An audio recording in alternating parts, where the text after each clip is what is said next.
Hello, everyone. Welcome to another episode of Michael's Corner. I am introducing a very special guest who has requested to be on my show this afternoon. He goes by the name of Johnny Cass.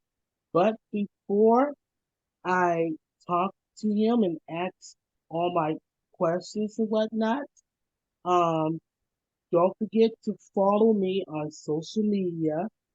Facebook will be Michael's Corner. X will be at Michael Cam. YouTube will be Michael's Wrestling Channel. So, without further ado, let's welcome Johnny Katz to my show. How you doing, Johnny? I am doing great. How about yourself? I am doing wonderful. I gotta say, how did you find me on social media?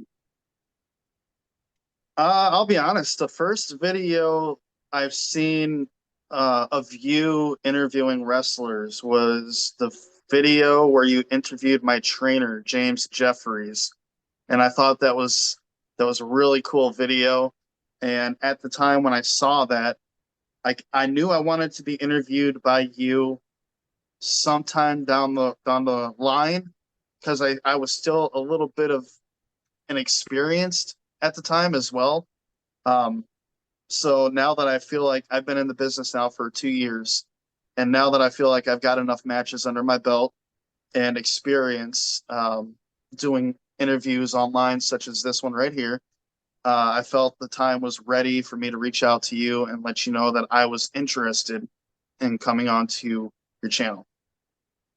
Okay, thank you for finding me and we asking me to bring you on the show and whatnot because usually it's the total opposite.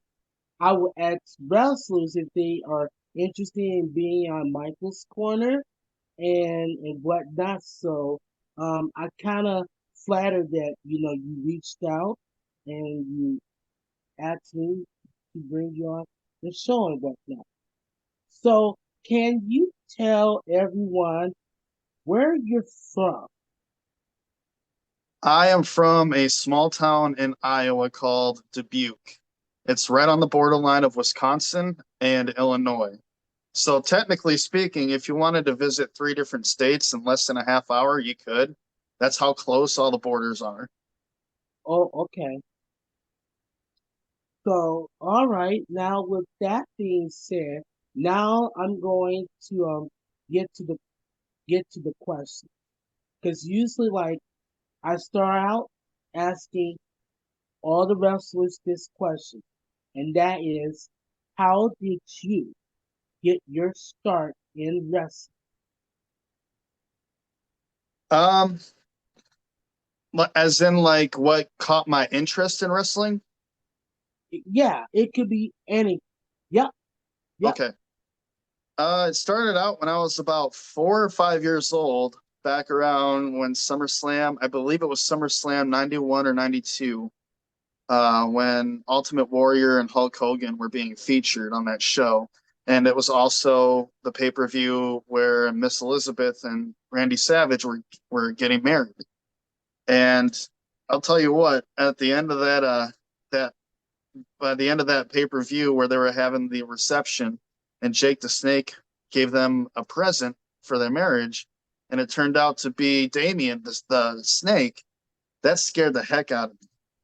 And that's when I found out, like, around the time when Raw was starting to come on too, like, wait a minute, I can watch this every week. And my dad was an avid fan of it too. So every Monday night, Monday Night Raw would come on. Back in the day, it was also called Raw is War. And we would sit down and we would watch it every single Monday night. And I was also fortunate enough to watch most of the pay-per-views from, I want to say, 96 to 97 all the way up to 2001. Um, Back in the day, we had this thing called the black cable box where you could hook it up, and then some of the channels would feature the pay-per-view channels. Of course, if you're from the '90s, you should remember that. If not, it was illegal, and at the same time, kind of cool because then you could watch the pay-per-views technically for free. But at the time, being as young as I was, I always thought my dad would pay for it. Um, but I personally, now being older, if I'm going to watch a pay per view, I'm going to pay for it to show my support, and not just for the company, but for the talent as well. Yeah, and I'm like, yeah, I'm surprised that like back then, and this is way before before everything got digital, and then everything started to you know, you know, go down in price and whatnot. But like in the '90s, you usually just have if you want to watch a pay-per-view, then you gotta call your cable company and say, I want to order this pay-per-view for this X amount of dollars and whatnot. But now that it's 2024, watching a pay-per-view, it's easy. All you gotta do is just go on, like if you want to watch a pay-per-view, then you could pay this X amount of dollars, and then you can watch it on your phone, or you can watch it anywhere, not just on your TV, but on your smartphone or iPad or whatnot. And it's like it's just ordering a pay-per-view is so much convenient than it was back then. You see what Oh I'm yeah, saying? oh yeah. And then you got to factor in too. Back in the day, the pay-per-views were still about $50 to $60, and then if you convert what it costs back into today's what it would cost today, that would probably be rounding about maybe $120 for what it felt like it cost back in the '90s. So that was quite a bit of money back then. Yeah, yeah. And yeah, it's like everything is, it's like in between. It's like if you want to order it digitally, you can. And they make the prices more reasonable, you know, Yep. as to prepare to back then. So Right. Right. so yeah. So now we got this thing called Peacock and Peacock and Spotify and and Netflix and all these kind of stuff. It's pretty damn affordable. Right. And And in my opinion, it's never been a better time to be a wrestling fan than now, because as you brought up, Peacock's what, $7 a month, and you get every pay-per-view technically for, I guess, free. You're still paying for it, but it's compared to paying like $50 to $60 for a single pay-per-view mhm. and paying $7 a month for Peacock. I mean, not only do you get the pay-per-view, but you also get a lot of other options on there too. Yep, yep, yeah, and like what I like about Peacock is they got different premiums. Like they got the 7.99 one, the 9.99 one, and which I have by the way. It has different paying options. That's Yeah. not excluding the taxes and fees and all that. Right. Right. So yeah, so what made you want to become a wrestler? All right. So most people would say like that come from my generation. It would be like Hulk Hogan, Macho Man, Randy Savage, or Warrior, or whoever they grew up idolizing. In my case, Hulk Hogan was my hero when I was a kid, but technically that era wasn't the generation that made me want to become a wrestler. It wasn't until the Attitude Era around 98, 99 into 2000 is where some of the more unique stuff was coming out, such as the Hardy Boys, the Brood, Edge and Christian, the Dudley Boys.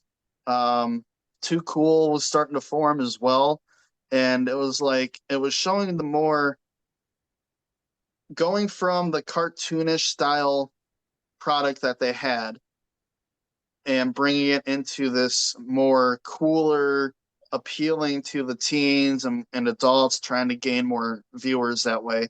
Um, it honestly, it was the matches like that the Hardy Boys had, the Brood, Dudley Boys, and Shamrock, even like the Corporation, Nation of Domination. It's like seeing all those teams and being in there and just even being more empowered. It's like motivated me in a way, and seeing the athletic ability being performed in there. And I was back in the day, I was pretty athletic myself, but I never really gotten the chance to take advantage of it.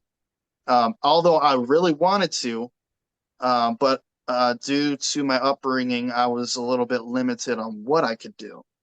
So I knew that one day that I was going to chase this dream.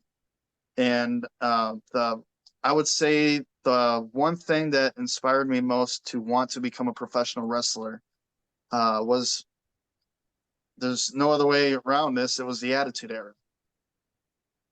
I Okay. can't really particularly say a certain wrestler because they were all great in my opinion.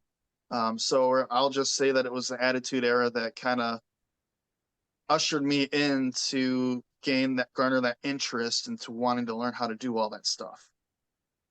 Okay. Okay. So that's wonderful. Um, so how many matches have you had within the past 2 years you've been in the business? So far, up to this point, I have had 52 matches. Wow. Wow. Have you faced your have you faced James Jeffries in the ring yet? Or is that something that you want to do down the road? I have not faced Jeffries yet. I would absolutely love to sometime down the road, just so I can show him how much better I have gotten since he was training me in school. And he's a big inspiration on me as well. He's a great guy. So is the other trainer that was down there, Travis Shillington. Very, very knowledgeable and very caring about all of us students, and just showing us and teaching us everything that they knew. Very, very, very giving. Yeah. What advice that did your trainers gave you when you started your training? What advice did they give you? The one thing when I started out that I was kind of having issues with was my foot placement. And some of the best advice that I've gotten from both of them is they were showing me how to move around in the ring to kind of keep my posture, um, I guess, straight in a sense, and to be able to move around and incorporating that in with my athletic ability because I can't even believe I still have the same athletic ability as I did back when I was a kid. And I'm 35 years old right now. So that really says a lot right there. And why not kind of like take their advice and incorporate that with my abilities? And it would make me a better wrestler and better at maneuvering in the ring. So that's one of the things that stuck with me. Mm-hmm. And also, did they give you advice on, like, like how to deal with, the naysayers online, because let me tell you, there's going to be a lot of people, on the internet that's going to look in your matches and kind of want to judge you and kind of like, be, you know, we all have opinions about, particular, wrestler and whatnot. What did they give you advice on how to, deal with these naysayers and trolls on the internet? I wouldn't say exactly. They didn't really tell me too much about that. It's just the main thing to do is to ignore it. Um, the one thing I've kind of made myself accustomed to is, and this is also coming from a brief conversation with CM Punk back in Starcast 3.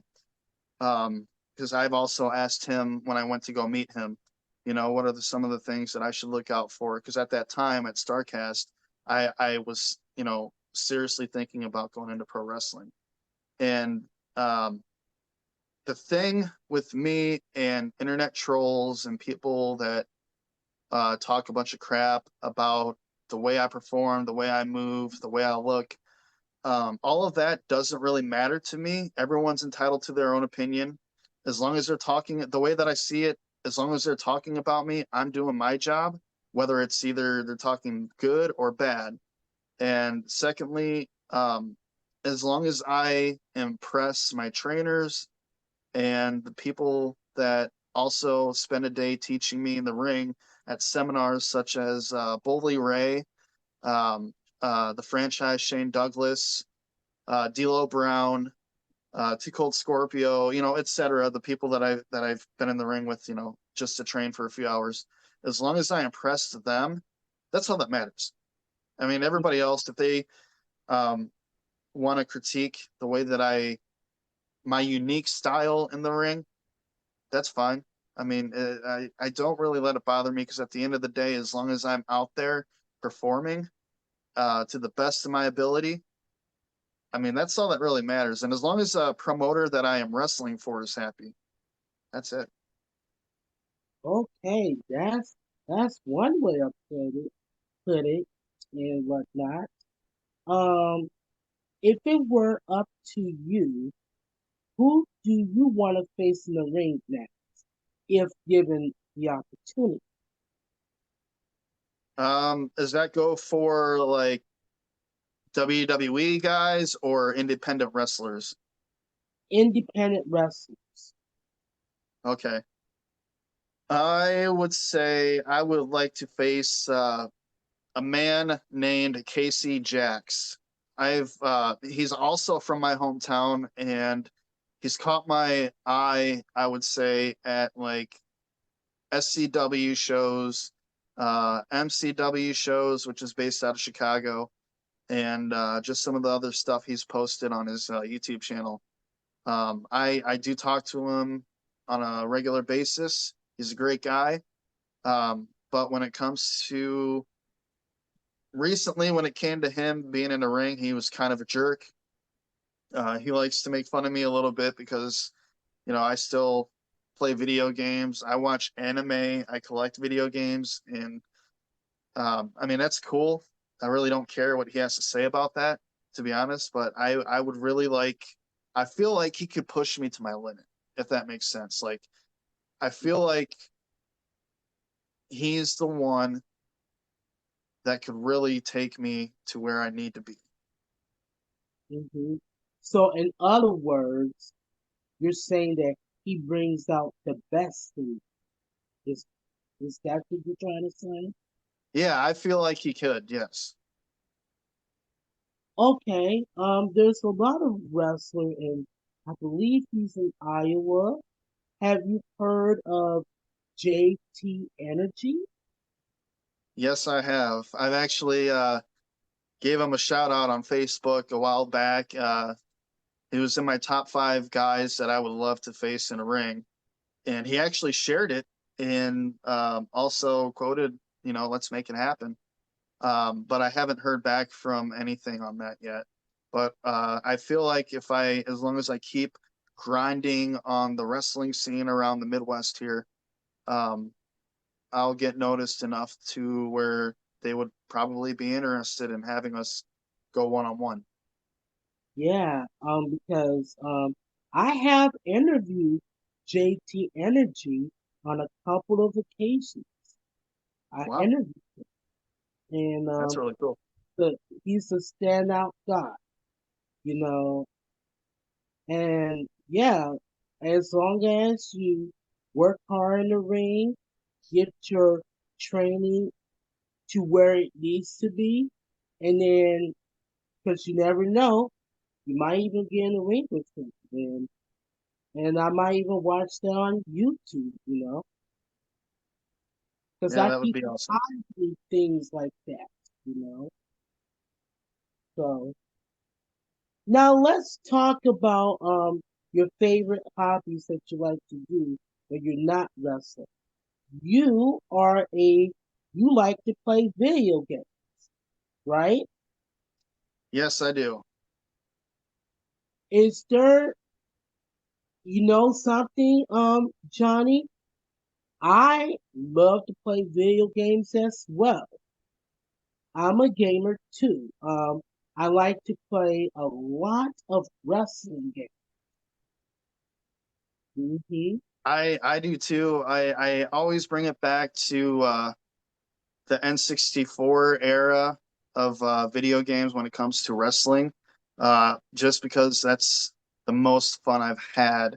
Um, be, I want to say next to SmackDown, Here Comes the Pain on the PS2, but the N64 wrestling games is always my go-to. Do you have any favorite games that you like to play? If you had to pick one or two. Uh, I would say my favorite game that I would like to that I play that I would want to play that I could play over and over again would be any of the Sonic the Hedgehog games on the Sega Genesis. Oh, okay. All right. Well, I okay. So back in the day when I was little, I used to play Nintendo or Super Nintendo. And my favorite game as a child was playing Mortal Kombat. I always played Mortal Kombat with my sister.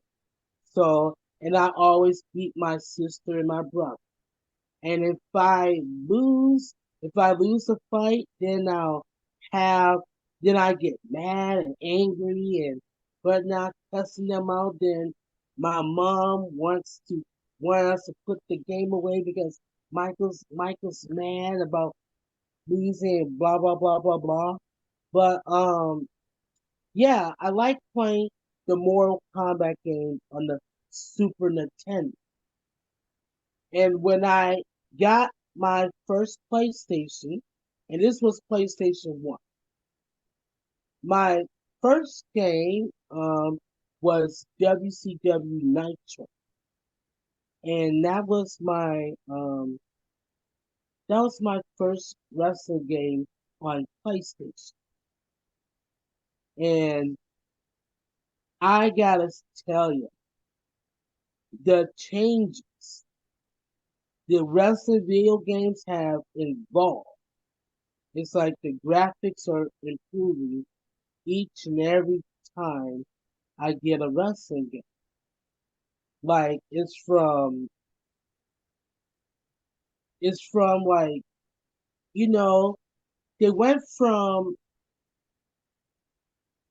I believe they went from animated to more of a digital wrestlers, and the graphics are just wonderful.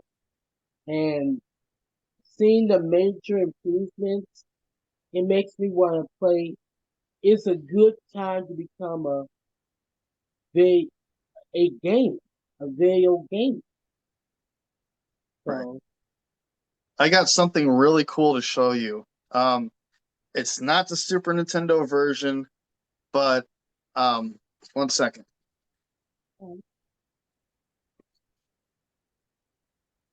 So back in the day, how they would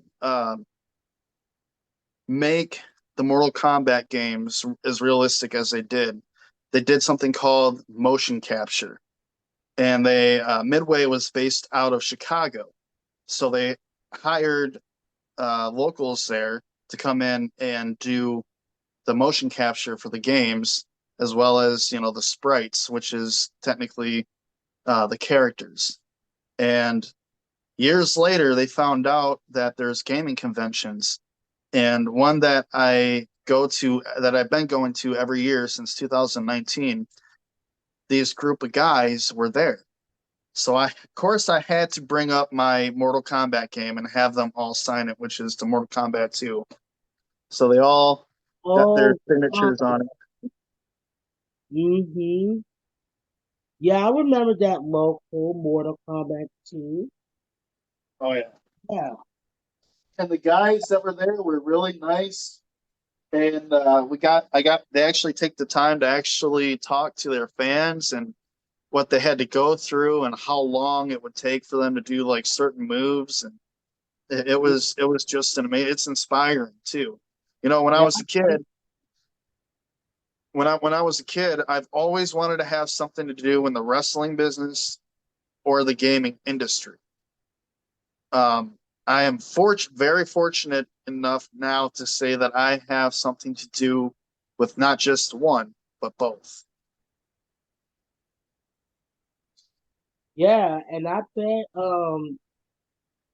bet it took them a lot of time, get the moves, you know,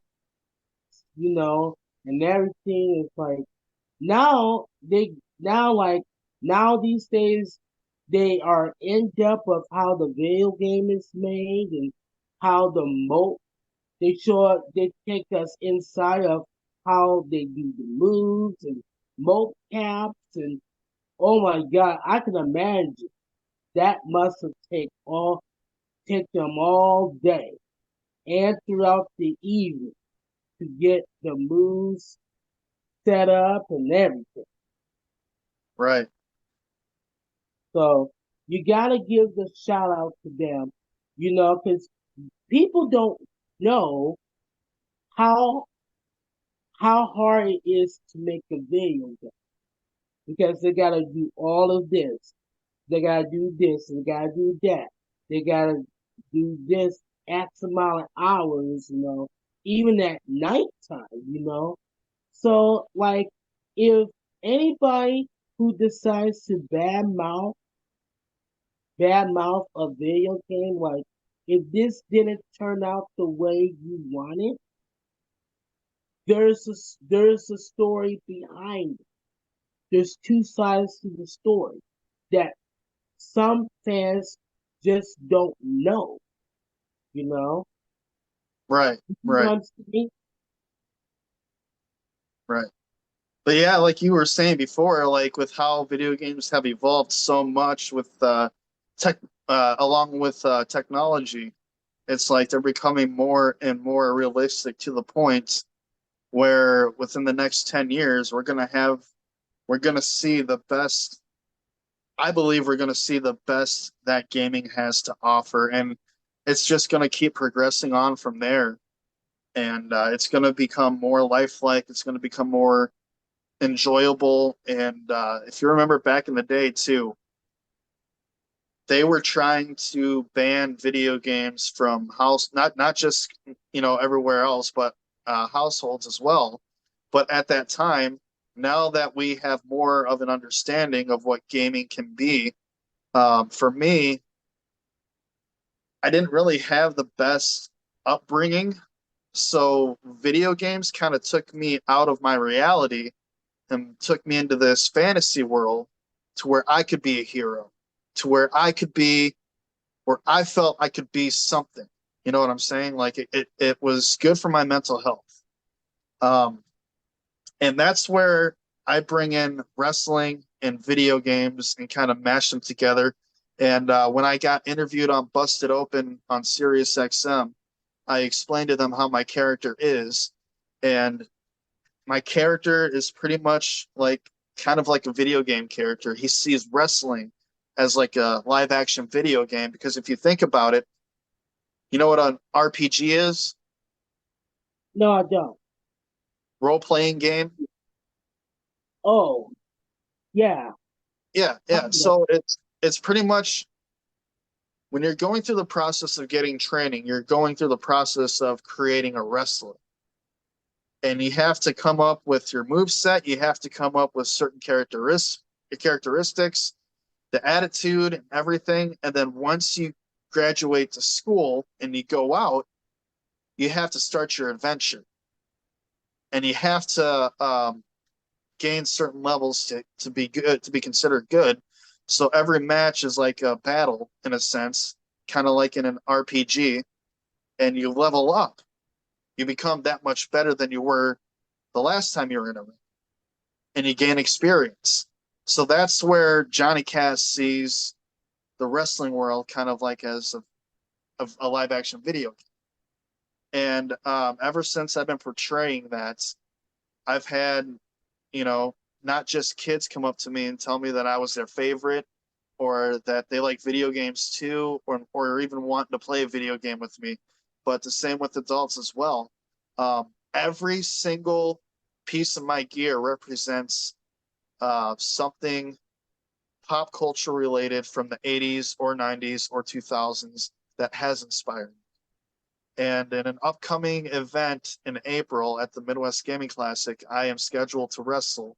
I'm going to be revealing a very special uh, gear sets that I had made in dedication to one of my favorite um, pop culture slash TV show actors that have passed away, in dedication to that person. I'm not going to say who it is or what it is, but I think it's everyone's going to love it. Okay. I can't wait to see it once it gets on YouTube and whatnot. So, Yep. yep. So, so what else do you like to do, like besides wrestling or and playing video games? What does Johnny Cash likes to do when he's not doing these things? I really love to go to the gym as much as I can, and I will have days to where I'll take a break from the gym, like maybe once or twice a week. I work out at my shoot jobs corporate office because they have um, a gym in their basement that's available to all their workers that they can use whenever they want. So I have 24-hour access to that.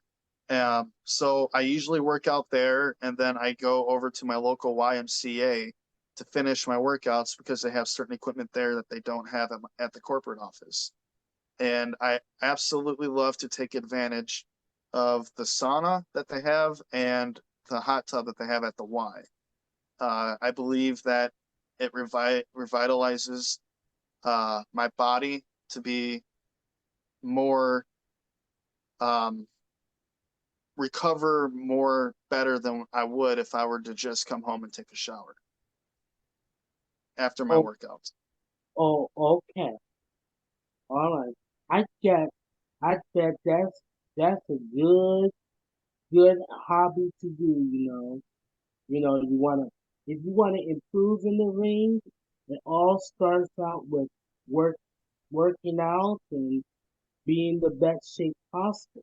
But you also gotta also keep in mind, don't forget about the mental because mental health because that's really important too.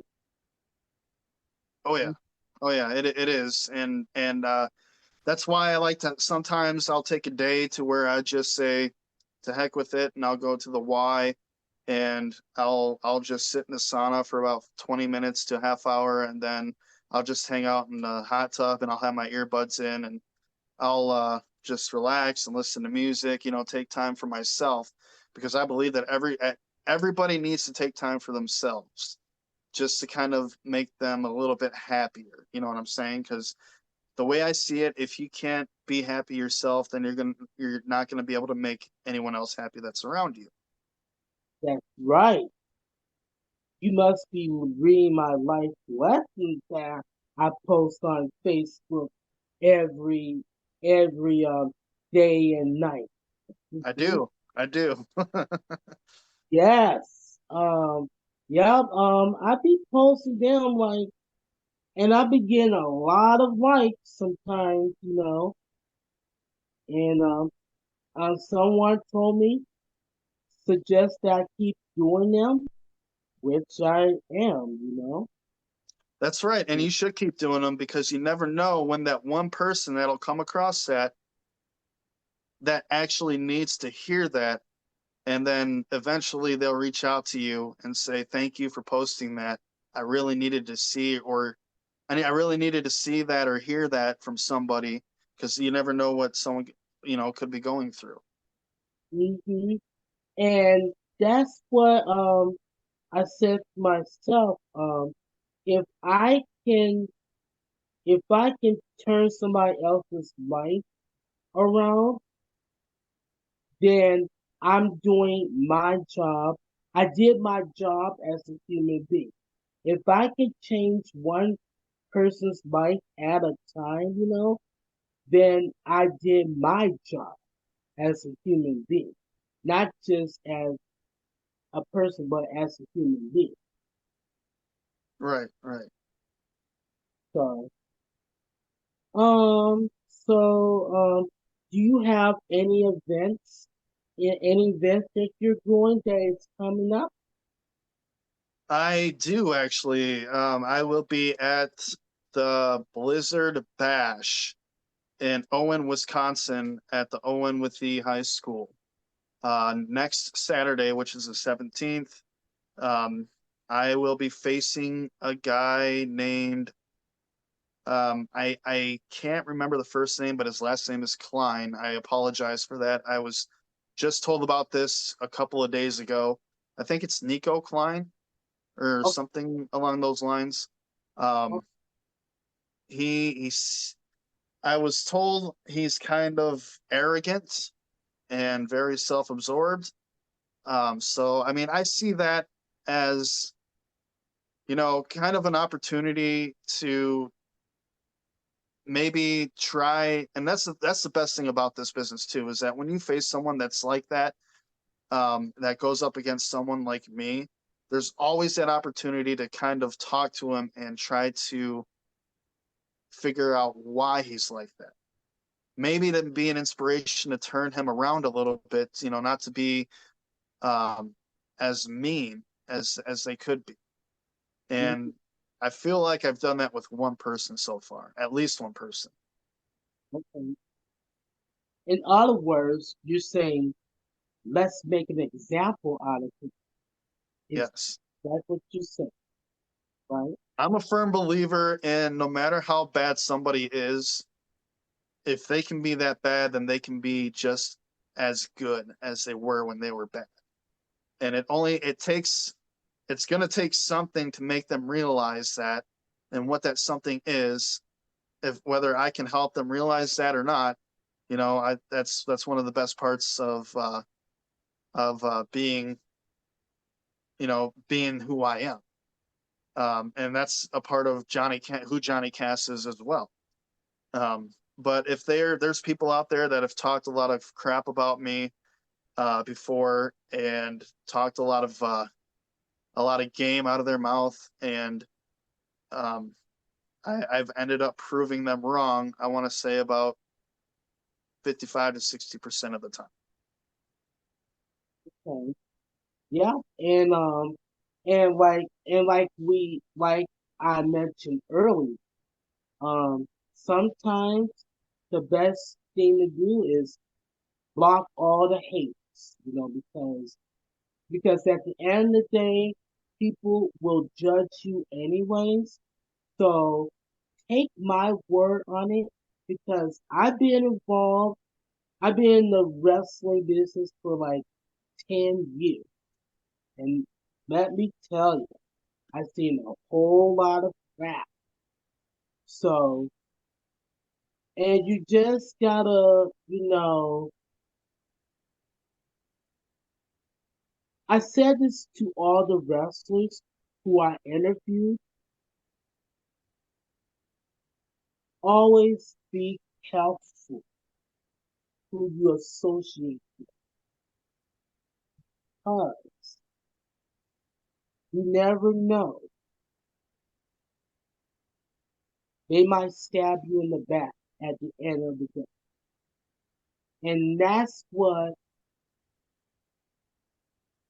I kind of been through when I was associated with one wrestling promotion. And I'm not going to say the name of that promotion, but they didn't treat me right. And every time I go to this promotion, they always talk bad about me on the internet. And you know what I did to those people who said all those things about me, calling me a name, telling me that should be banned from wrestling shows. You know why I'm doing this? You know why I do, Johnny? Let Why them is that? talk. Let them talk. Because Exactly. you know something? They're not hurting me. They're hurting themselves That's because right. they don't got nothing else to do in their life other than sit their behinds on their digital keyboard and saying whatever. So, you know what I do in this? Let them talk about me because that I use that as motivation for me to get better at doing these interviews. And if it wasn't for that, I don't think Michael's Corner would be a thing. I wouldn't even be doing these interviews if it wasn't for that. No. Right. And the one thing that anybody that's watching this, they should remember as well as you, and I remind myself this every day that I wake up. Um, if somebody talks bad about you, especially on the internet, they're not realizing that when they put your name out on social media on their account, that's just going to make people be like, okay, well, this guy's talking crap about Michael's Corner. So we're going to go to Michael's Corner to see what the whole deal is. They're in reality, they're generating views for your videos and your channel to see what the whole ordeal is that person's making on you. And once they realize that you're not what they say that you are, you might have a new follower or two. That's the way I see it. Like there's been a couple of people that have badmouthed me on the internet. I'm not going to say who or from what promotion. Um, they even sent me PMs on Facebook, et cetera, et cetera. I just let them talk their crap because I mean their opinions don't mean anything to me. Um, but there has been people that have talked crap about me to where it would garner people to come to my page, look at it, so watch my videos that I've done or watch my wrestling matches, and actually thought they were decent. Actually thought they were good, and I got a new fan out of it. So I take in the bad, and you got to take that negativity and turn it into positivity. And that's the one thing I've always lived by. Oh my God, I don't think I have seen in that, but yeah, I get what you're saying. And yep, and it's like, yep, it's like I just ignore them and block the naysayers and because I'm gonna continue to do my thing and ever since I did all of that, Johnny, I starting to get more followers and more subscribers on YouTube because every wrestler who I have interviewed over the years has told me they really enjoy being on Michael's Corner. And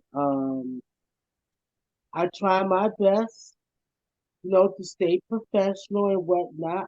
I give you wrestlers the platform and we can talk about anything. And let me tell you, I'm gonna make I'm gonna make it the most fun, exciting, and I want wrestlers to feel more comfortable coming to me. Like if something bad were to happen to them, and if they want to talk about it, come on my show and talk about it. I will give them the platform, and and that's it. That's it. And because other wrestling podcasts don't feel comfortable doing this, hey, send them my way. You know. Right. And that's the So one thing to be expected. Like once you get into the business, you have to expect that you're gonna have just as many haters as you're gonna have um, followers, and I'm okay with that. Um, just because of the advice that was given to me from my trainers, from guys that have been in the WWE that I've talked to about this sort of thing. And I mean, as long as I impress them, that's all that matters to me. It's kind of like when CM Punk said in one of his interviews, it's like he got told by legends in the business like Bret Hart or who else did he say that he got criticism from? Um, I can't think right now, but there's quite a few people, and he says, you know what? That's all that I need to be who I am and who I say I am, and everybody else that doesn't like it, that their opinion doesn't matter to me. And that to me, that was really inspiring. yeah, and I really like CM Punk as well. I haven't met him yet, but that's one of my goals is to meet CM Punk, maybe take a photo with him because CM Punk, he is, on television, he's a great wrestler and be like even when he's not wrestling and doing all these interviews, he is so outspoken and inspiring. Hmm. So, um, the one promo that I really like is when he left WWE, and I think this was around 2013. He told Vince McMahon saying that, "Oh, I'm going to become WWE champion, and my contract is coming up, and when I do beat, I believe it was John Cena for the title, I'm taking that title with me and whatnot." So Yep. that was probably one of my favorite moments of him, you know. So, all right, to wrap up this interview, where can wrestling fans find you on social media? They can find me on Facebook, Twitter, or X, if you want to call it X, Instagram, YouTube. Well, not YouTube, but I have a YouTube channel under a different name. But all of the other stuff you can find me under Johnny Cass. On YouTube, I am under Cynical Enigma, which is spelled with an SYNICALENIGMA altogether. And I'm also on TikTok as well. Just search Johnny Cass and you'll find me. And that's where I do most of my promo work as well. And yeah, if you guys like independent wrestling, subscribe, become a follower, and I really appreciate it. I'm really active with the fans too. Okay. Is there any final words that you want to give to your fans that who wants to be who wants to get involved in the wrestling business, and then we could just wrap it up from there. Okay. The advice that I would give to anybody that wants to be in the wrestling business, make sure that this is something you want to do because it takes a lot of work and a lot of money to invest in within yourself. Um, I would say so far I put in $7,000 to invest into Johnny Cass throughout the last 2.5 to 3 years. Um, and not only that, changing my diet drastically to put myself into the best shape that I could possibly get in, as well as working out every single day, at least 5 times a week. Just make sure that you're mentally ready for that. And it also consumes a lot of your time. Okay. Um, Thank you, Johnny, for taking your time to do this with me. And if you want to be on my show again, you know where to reach me. You know. All right, I definitely will. Well, you have a great afternoon. You too, sir. All right. Bye. Bye.